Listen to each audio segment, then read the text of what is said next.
Hey all, Dr. Jared here. Appreciate you taking the time to really dive into our 2025 gut reset. As you likely already know, the gut is responsible for so much more than digestion, and especially with our most popular new blockbuster drugs, specifically affecting the gut for weight loss, diabetes, and a variety of other things. This is certainly a hot topic, but also over the years, there's been all sorts of research showing how the gut affects your metabolism, your weight gain or loss, your energy levels, your sleep quality, how clear you think, how happy you are, and so many more things. And so really our main goal for this seminar is to expose you to and get you to think about what you're doing to support your gut, what things may be really significantly helping or hurting your gut, and you don't even realize it. And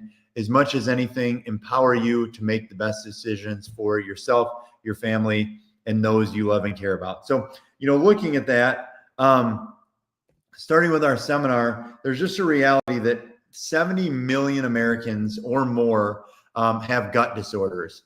This is caused by a variety of things, from what we eat with processed foods or preservatives or antibiotics that are in meat or dairy, or the antibiotics that are consumed in humans for a variety of life-saving and non-life-saving conditions. But even more than that, just the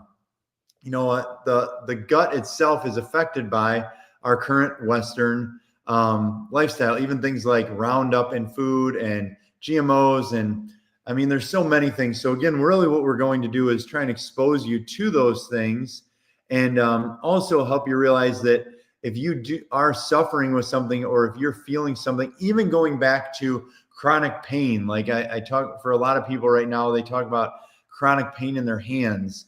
And we'll go into a little bit later why that is or how it happens. So you may have a gut dysfunction or gut dysbiosis and not even know it. You could even also have bacterial imbalances and so many more. But some symptoms that are common but not normal, if you have gut interference or gut imbalance: fatigue, bloating, weight changes, sleep problems, mood swings, food sensitivity, allergies, skin issues, brain fog, and pain. Those are not an all-encompassing list, but a list nonetheless. And so if you have symptoms like that, including the skin conditions of acne, which is super common in teenagers and way more common over the last 30 years than, let's say, maybe some of you that are in the, let's say, the Medicare age range would have had in high school or something like that.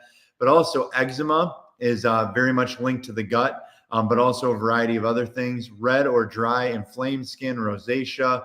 Also, you may or may not know that hormone imbalances. So when people say, I'm going through menopause, or I have low T, or some of those things also can be affected by the gut. And we're going to cover those one by one here in a moment. But starting with brain fog, I was watching this Joe Rogan podcast the other day, and they had a guest on that was specifically talking about compounding pharmacies, peptides, Ozempic or the like. And they got into a conversation about Twinkies.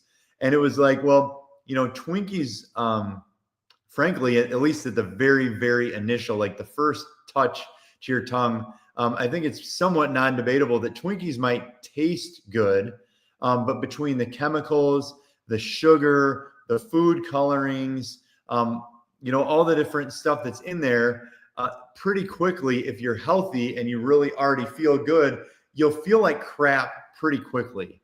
Additionally, if you have gut bacterial dysfunction, neurotransmitters, which are most linked with mood, like serotonin and dopamine, but other neurotransmitters, there's a brain-gut connection. And so if you're having trouble thinking, you may want to look at what you're eating, or you may want to look at how your digestion is. How many antibiotics have you been on, and the like, and what are you doing to, on a daily basis, help heal and repair your gut? Because at some level, if you're eating like even a healthy but typical American, you're exposing your body to a variety of things that are going to damage your gut bacteria. One of the ways to know that your body is not healing when you sleep is if you wake up tired, even after you sleep. And so there is a possibility that your mitochondria, which is your powerhouse in your cells, might not be getting enough fuel. And so I mentioned briefly already, but 90% of all serotonin production is produced in the gut. So, and I'll tell you, I had actually had an experience with this recently where, well, I thought and think that I do have a healthy gut, just being exposed to things when I was younger, when I was maybe less holistic. My wife and I are doing a supplement protocol to kill off parasites. And that is a whole different seminar, a whole topic for another day. But it's a parasite cleanse, and it starts with opening up your detox pathways and realigning your gut. And in the die-off of the bad bacteria for about 10 to 11 days, I had what's medically called gut dysbiosis. And even though all I was taking was supplements, I was getting enough sleep, I was working out, I was getting adjusted, for probably the first time in my life, I felt what I believe was depression. Like, it was blah. I couldn't feel good. I didn't necessarily feel terrible, but clearly there was a blockage in serotonin production in my gut. And literally as soon as I tapered back on this gut cleanse and gut repair, I went to half doses. Within a couple of days, my mood came back, my serotonin must have regulated. And once we got past a certain point where the gut was lined properly, I've never felt that again. But it was amazing to me. And it makes me really, I would say, more empathetic when somebody is, mentally struggling. But also, when somebody is, whether it's mental struggle or trouble with sleep or any of these things, one thing to really look at is, while it's maybe not fair, it's maybe not pleasant, it still falls on us, or I'll say even the collective us, the people we love and care about, to really look at what is the root cause of this problem, and how can you, or the collective you, help the body to heal from that.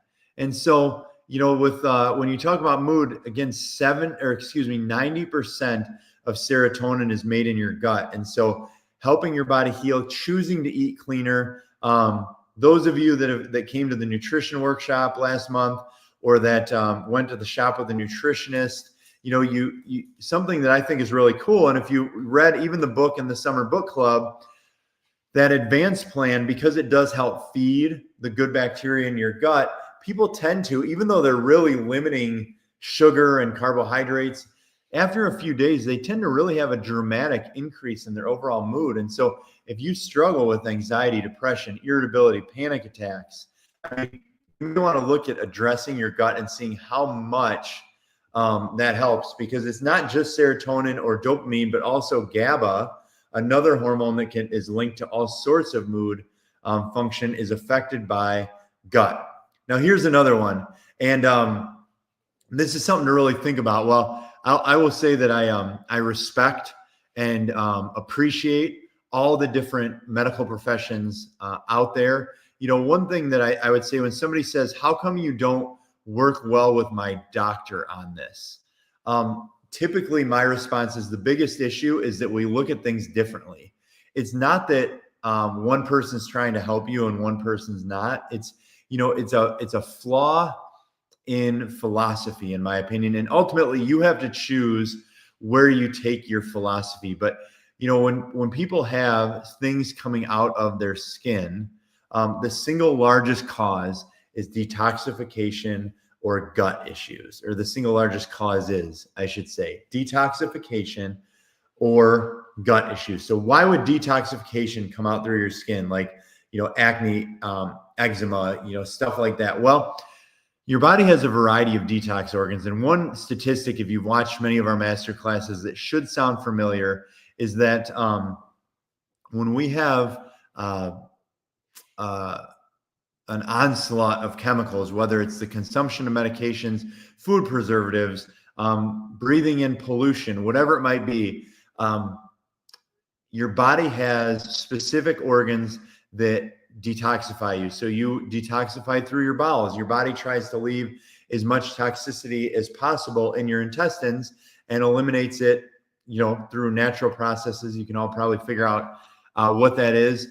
But also you have your kidneys, which remove it through your urination. You have your liver.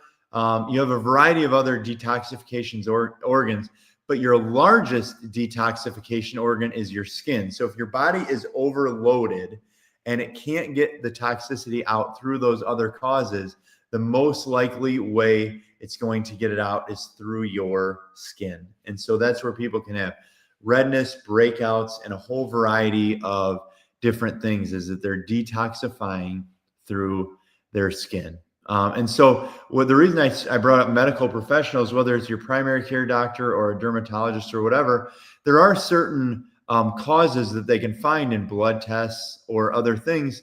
But sadly, as you likely, if you're watching this, you already feel or you already know, a lot of current traditional Western medicine does not address the cause, it covers it up. So for instance, if you were going to put cortisone or corticosteroids on your skin, typically your skin is going to look better, but really all it's doing is shoving everything back in. So it's forcing the other detoxification organs to not only deal with a higher load of toxicity, but also the toxicity from the medication itself. And again, if you're using cortisone, if you're putting things on your skin, I believe that's truly a personal choice.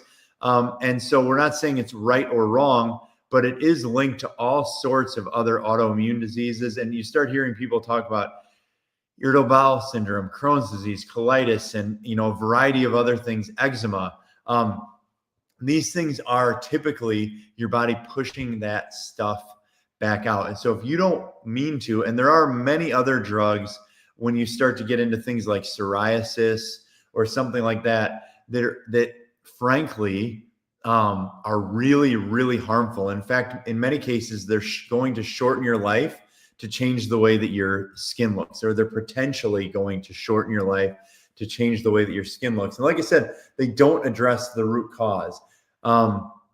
Besides toxicity, then your skin, if you're putting chemicals in through your diet, you're going to run into a similar thing. Or if you're getting significant intestinal or gut inflammation from, for instance, something called leaky gut, which we'll address in a little bit. And what leaky gut does, for better or worse, it actually will over time potentially cause food allergies, even to healthy food or certain healthy foods. Like for instance, with small intestine bacterial overgrowth, certain really healthy foods can actually fuel that once you get to a certain point of imbalance. And so there are certain protocols, and I'll start with the first one, detoxing your body. So we have two different detox supplements.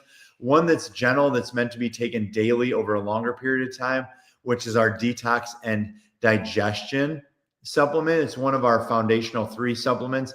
It has a whole variety of things that gently bind and help your body detox. And it also has everything from enzymes to certain peptides that are going to help your body digest more effectively, process more effectively, heal the inflammation on your intestinal lining. And so if you're like, I just want to try something that's gentle, that, isn't going to make me run to the bathroom, but I think would help me, I want to digest better and I want to feel better, Detox on Digestion would be a very good starting supplement.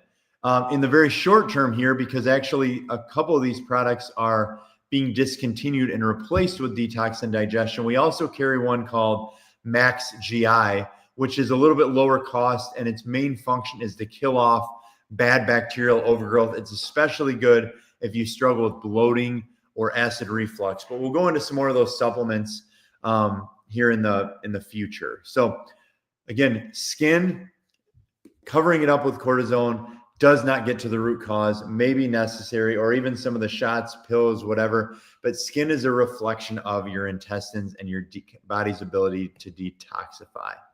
Additionally, you'll hear this frequently, like hormones. Like I hear people say, like, man, I have low T, so I'm taking testosterone, or I'm taking bioidentical hormones. And again, maybe there is a time and a place for that. But while both of those certainly have certain benefits, they also may and can have certain side effects. You may remember, and some of those side effects for long-term use aren't fully known. In fact, going before they were bioidentical hormones in women, Women who during menopause took synthetic hormones had radical increases, or at least in my opinion, radical in cancer rates. So, again, not saying that you don't want to feel better, but what if you could feel better and prevent cancer better? And so, hormones are metabolized mostly in your liver. And so if you're giving your liver a bunch of processed food and you're giving it an onslaught, or your liver's not able to if it's overstressed, let's say, you maybe aren't going to metabolize these hormones as well, which can lead to significant changes in your mood, abnormal weight gain, fatigue, and a variety of other things. So if you feel like you have hormone problems, not surprisingly, diet, exercise, and chiropractic, quality sleep. The amount of hormones that are produced when you sleep, or the amount of good hormones you get when you decrease your caffeine, you decrease your stress hormones, and you get good sleep, is really, truly amazing. And in many studies, it absolutely outperforms some of the best drugs out there. So if you're not getting enough good sleep, if you're not detoxing, if you're not eating well, if you're not getting adjusted, if you're not exercising, you may have hormone issues, but they may not be genetic, or they may not be because of age. They may be because of what you're putting in your body, or how you're treating your body. So seriously consider that.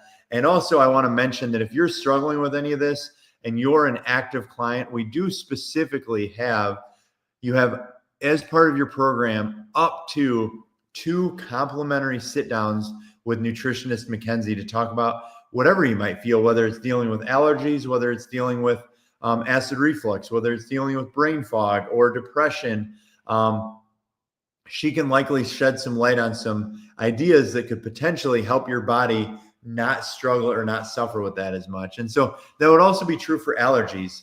Allergies are an overreaction of your body. And so, one thing that for my entire career, so I've been in Max Living and chiropractic. I just celebrated 15 years of chiropractic. I believe I graduated 15 years ago last week.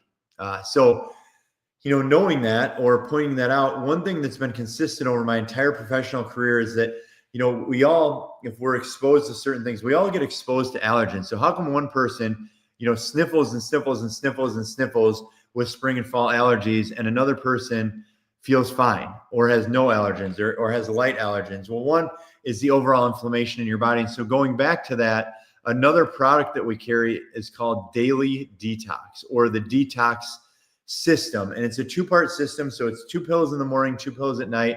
And what it does, the way I explain it most effectively, is it gets your liver to flush things, and then it uses binders so you evacuate that through your bowels.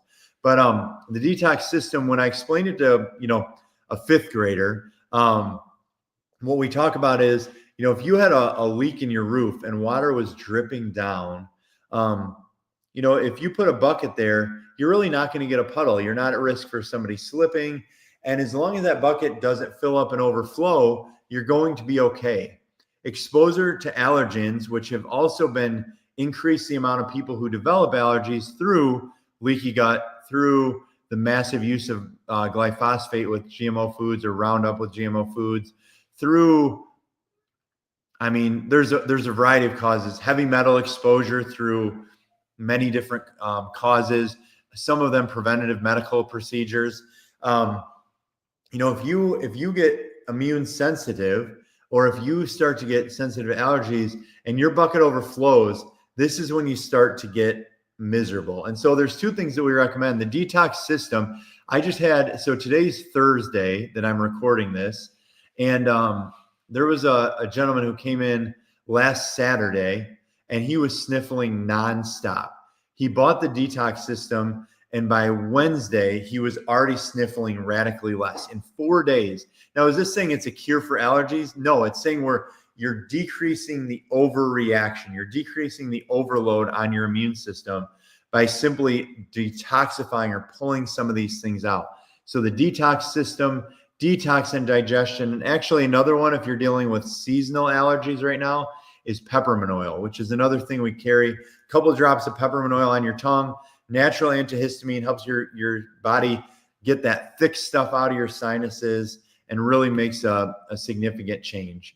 Now, I mentioned this already, but it's like, well, how does digestion affect pain? Well, leaky gut, and I have a diagram for it here in a couple slides, but when you get bacterial imbalance or bad bacterial overgrowth, which very simply might be linked to something like having weeds in your garden or weeds in your lawn, at a certain point, if you don't take care of that, it overgrows. And I have no idea why, God, the universe, natural order, whatever you believe, but why God created a system where the bad typically can multiply faster than the good. There's just a reality that if you get too much bacterial overgrowth, it can take over. And so the good bacteria is not enough, the bad bacteria. And so when you eat, when you sleep, you just start to have these things where your body gets more inflamed. Another example of that, which I'm going to go over in another slide, is SIBO, which is small intestine bacterial overgrowth. And the simplest way that you could tell that you have SIBO, even without paying, I think we do testing. So if you need to find out if you do, and the testing, I believe, is between like $500 and $600, but you can find out. But if you wanted to test yourself for SIBO without that investment, the simplest way to look at it is, do you react more when you eat healthy food? So do you get bloated? Is your belly stick out more at night than it does in the morning? And the 4 most common foods that will grow SIBO are healthy foods, ones that many people don't eat. So like cauliflower, asparagus, garlic, and onions. Those are 4 things. And so avoiding them can help, but if you don't kill off the bacterial overgrowth, as soon as you reintroduce those foods, it's going to continue. So at a certain point, there's a system that is important to do to kill it off.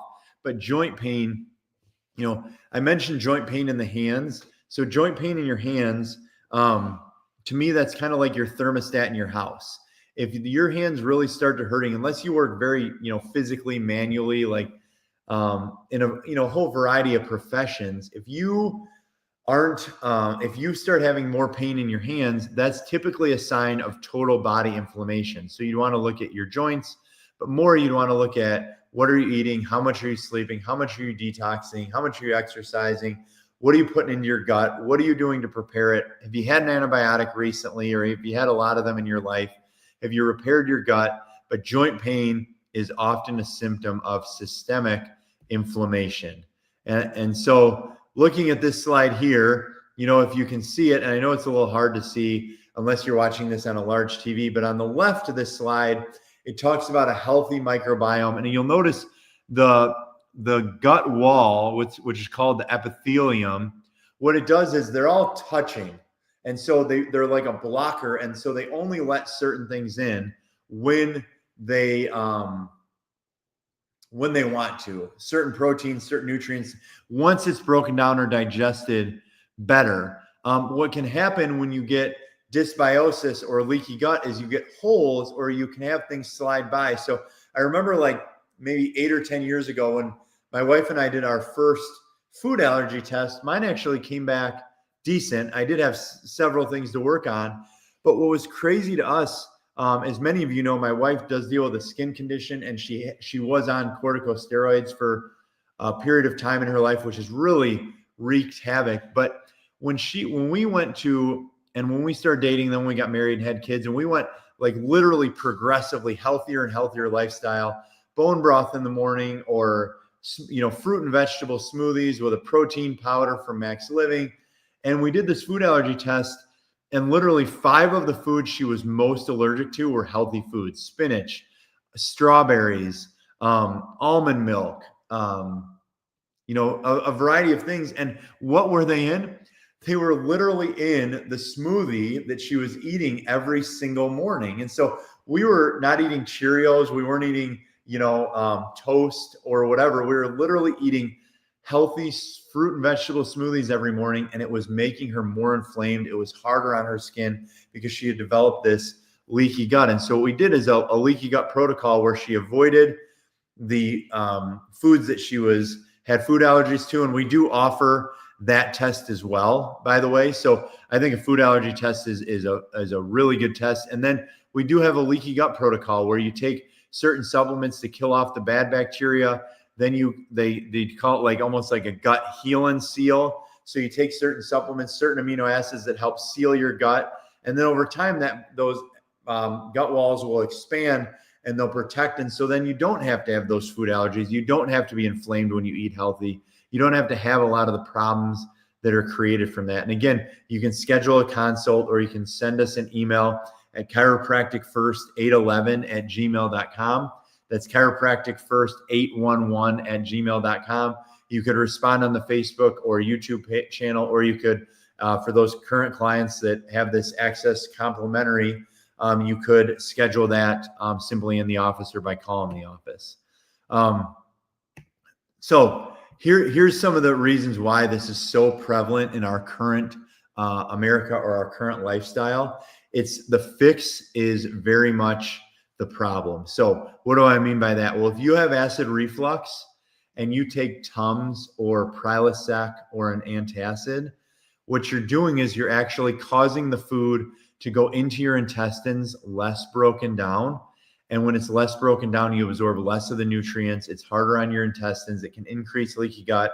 And it's one of the reasons why, at least the last time I read about it, antacids or acid reflux medications had the 4th highest side effect rate of all drug classes, and specifically linked to cancer. So it's like the fix is a problem. Hey, I'm having acid reflux, so I take Tums every day and then I'm fine. That might be true, but you may not necessarily be fine. You might feel okay. Similarly, antibiotics. It's shown that I believe it's the National Institute of Health did a huge study on antibiotics, and they found that the safe amount of antibiotics to have in your entire life is 2 rounds of antibiotics in your entire life. And the average American consumes 1 round of antibiotics per year. So if you live to 78, on average, you'll have had 78 rounds of antibiotics, which destroy your gut bacteria, create huge inflammation, huge side effects. And not that I like talking about cancer so frequently, but you really should. That new Max Living book is phenomenal, and it goes through a lot more in this in a lot more depth.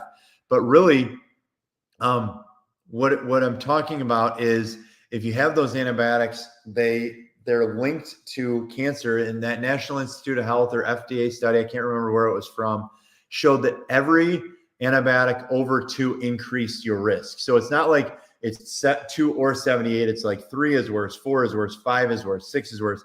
And so like coming into the winter here, I understand that you don't want to have sick kids or you don't want to be sick yourself. So starting to supplement with vitamin D to get your vitamin D levels up to decrease your immune system, maybe doubling your adjustments. If you're a twice a month person, bumping back to once a week through the holidays when you're more likely to get sick. Or, oil of oregano is a supplement that's considered a natural antibiotic. Still a little hard on the gut bacteria, but not near as hard. And so we carry that in both liquid and capsule form. So are you prepared with your quote unquote holistic or natural medicine cabinet so that you don't cause problems that you're not even meaning to? Because I get it. Like if somebody has a severe sinus infection, who wants to be miserable day after day, not sleep, all that kind of stuff? But if you're taking it for non-life-threatening things, or if you're taking it proactively, like when, pediatricians so often give kids antibiotics for ear infections that are 90% viral, and they don't even test to see if it's a bacterial infection. The point of that, the fix is the problem. And then the last one to talk about, all these GLP-1s, which are a peptide, but on that same Joe Rogan podcast, I'm not stating which one it is because it was pretty like they swear a lot, frankly. They were on a roll. But you look at it, I get that GLP-1s are pretty cool in that they you could act the exact same and lose a ton of weight.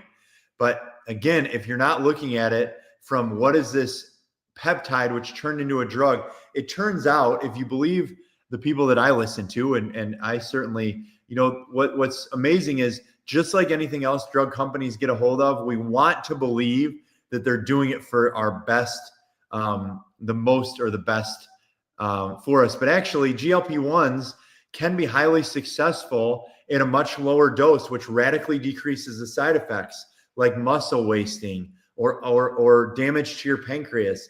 They could still cause you to lose weight at a lower dose. And there's other peptides that can be done in conjunction that can protect against muscle wasting, a variety of things. But is that the way that doctors prescribe them?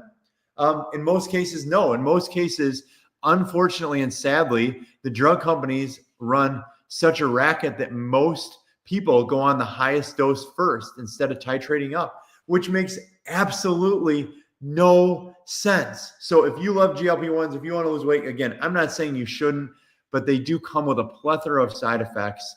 And frankly, the dosage is the most concerning part, but they come with a plethora of side effects, including depression, lowering stomach emptying, muscle wasting, and a whole variety of others. And so they can suppress symptoms, but they cause more dysfunction. And as I said just a moment ago, Ozempic and GLP-1s, quick fix, but they also can paralyze your gut. I already talked about SIBO, or small intestinal bacterial overgrowth. I want to talk about irritable bowel syndrome because, again, I just had a client come in the other day and they were like, yeah, it was ridiculous. My doctor said I don't have Crohn's, I have irritable bowel. And once I get done with the antibiotic they give me, there's a whole bunch of drugs that I can take to just not feel it. Now, do I want, if I was running to the bathroom all the time, would I want a quick fix? Of course. Would I want, but if you're not addressing the root cause of the problem, what you run into is it works for a little bit, but it causes so many others. So irritable bowel syndrome can be a neurologic issue. It can actually, many people believe, be a chiropractic issue, but a lot of times there's also gut involvement. And so trying to address that can make a big, big difference. Last thing, and then I want to talk about part of the fix or the adjustment. The concept that acid reflux is from too much stomach acid has very, very much been debunked. It can be caused by too little acid. It can be caused by poor motility, like from those GLP-1s where food's not moving through you, or it can be caused by valve imbalance. And so, acid reflux, again, max GI, detox and digestion. But I do want to cover, before we finish this first one, the gut reset protocol. So there is a 4-month, two supplements per month.